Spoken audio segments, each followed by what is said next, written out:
everybody, it's Martin from Branco Customs here, and welcome back to my latest knife making vlog. No, it's not. This one's all about the work I've been doing that isn't knife making. So, stick around. We decided we're working pretty hard, as you'll see in the upcoming clips. We needed a few hours off, so we thought we'd drive 20 minutes away from home. Come out here, bring the kayak, have a beer, maybe wet a line, and have a great time. And then back to knife making this afternoon. Martin, forgot your beer.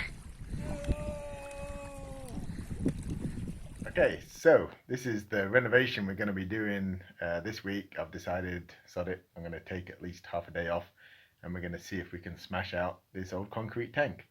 Because as you can see by the scale here, I don't know, it's got to be 2.5 meters by 2.5 meters square floor space that I currently can't do anything with. So up until now I've been using it to store stuff I didn't know what else to do with, like old boxes and stuff. And in the bottom of it, we presume maybe it was used last for keeping chickens or something like that. So Nice. inside there's all kinds of straw and general dirtiness, but it looks pretty solid. Karen's had a little smash at it to see what it's built of. It looks like just the typical hollow bricks and cement. So it's a bit of a shame to smash it out, but at the end of the day, we don't need it. It's pretty much obsolete these days because people don't tread grapes, anything like that anymore. And it's got to go. But the downside is it looks absolutely solid from about this height all the way to the floor. So it's going to be a bit of a surprise to see what's underneath there, whether we're left with, you know, a couple of square meters of soil or rocks or quite what is going to be in it. So we'll get smashing and update you as we go. So it's time to find out just how solid this thing is.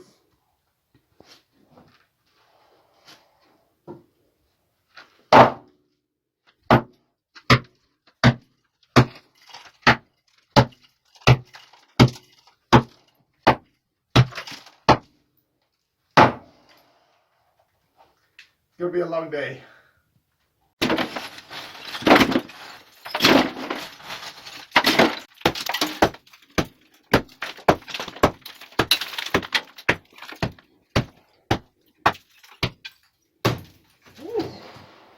One thing's for sure, it's fucking hard as nails.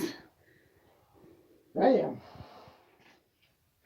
So we managed to smash up a little bit, and it turns out that all the walls are indeed made of stones, like this, which is what the rest of the house is made of.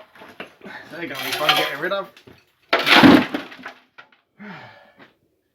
Step aside, sledgehammers and other tools. We got us the Portuguese gardening tool, the best tool of all the tools. It cuts effortlessly through rock and stone. Absolutely no problema. Look at it, eating it up. It's just so easy. It's practically doing it itself. Why are there roots growing through my floor? I do not know. Anyway, it's just so damn easy. I think I might let someone else have a go. That's my cue to go and have a go.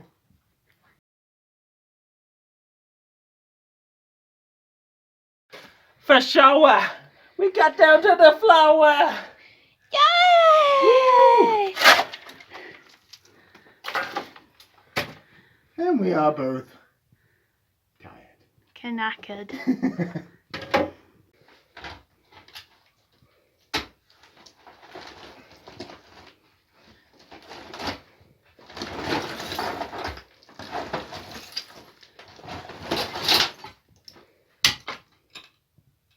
That's how it's done, son. Well, there we have it. We've managed to get rid of the whole thing. We've still got a couple of little roots from grapevines outside coming through the wall because the ground outside is about this kind of height. So future plans, we're hopefully going to get a digger in at some stage to dig out the other side of that wall so we can stop it when it rains. Water currently comes through here and channels out across my workshop, which ain't no good. So we're going to get that sorted. And then I actually plan phase 2 of this, now that we've knocked this out, I'm going to actually try and dig the floor a little bit deeper, because as you can see, the head height in here, and this is not the lowest beams, leaves me nearly scalping myself every dozens of times a day. So that'll be phase 2. We'll see how it goes. This is the life. So after all that digging, we did decide to have a nice day at the beach with a little beer or two, and then we made a call to a guy who's got a digger. We got him round and he started to do the French drain. So it's a big day here at Casa Pearson. We've got a little bit of digging work going on. It's a pretty immense trench to help with making downstairs less damp. I'm going to tank the house. Pretty scary having the digger guy whack against the side of the house and the house move. Hopefully it won't fall down the hill. I guess time will tell. But it's pretty crazy. Girls are not happy with being locked inside and the fact there's a digger there. This is one of them jobs that there's never really a good time for, but we thought, hey, I don't want to spend another winter with a river running through the floor of my workshop while I'm trying to grind things. So we sucked it up and got on with it. So we ended up with a nice big trench that was dug about 30 to 40 centimeters lower than what the final floor height's going to be in the future. We filled the bottom of that with a perforated tube that's wrapped in a special kind of filtering membrane, and then we buried that in 1/2 meter of gravel, and then we got the digger guy back to put the topsoil back over the top again. So hopefully when it rains in the future, it'll all just drain away.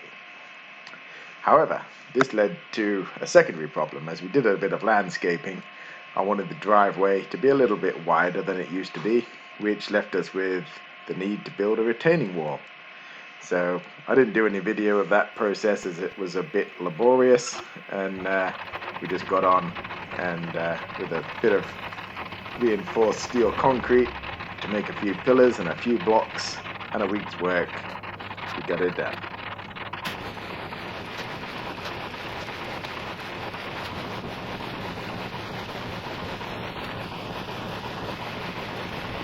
And then whilst we were in the mood and we had the mixer out anyway, we decided to make a new flight of steps, taking us from the top of the driveway down into the garden. And there we have it, a little update on everything that we've been up to, but be sure to check in for phase 2, as I'm currently voiceovering this about 3 months behind when it actually happened. Phase 2's already happened, and we're ready to tell you all about that very soon. Take care.